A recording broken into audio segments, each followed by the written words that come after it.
Hi everyone, দেখো সবাই মিলে এখন চলে যাচ্ছি মেলাতে। মেলাতে গিয়ে দেখো কত ভিড় হয়েছিল। তারপর আমার ভাস্তাকে একটা ডক্টর সিট কিনে দিলাম। দেখো খুব খুশিও। ডক্টর সিট নেওয়ার পর ওকে দিয়ে এসেছি। তারপর চলে আসলাম আমরা লটকা নিতে, রথের মেন লটকা।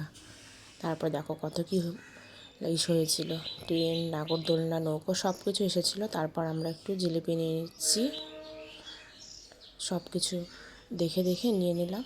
তারপর নিয়ে নেওয়ার পর আমরা এখন চলে যাব খাকির মেলার থেকে কিছু খেতে। এগরোল খাবো, সেজন্য সবাই এগরোল খেয়ে নিলাম। এগরোল নিয়ে নেওয়ার পর তারপরে চলে যাচ্ছি চাউমিন খেতে। আমরা ঠিক চাউমিন অর্ডার করেছিলাম, নিয়ে নিয়েছি। আর প্রচণ্ড ভিড় ছিল, মানে এত ভিড় ছিল বলার বাইরে, প্রচণ্ড ভিড় ছিল। তারপর আমার বান্ধবী চলে গেল বাড়িতে, আর আমরা চলে আসলাম মোমো খেতে। Bye bye.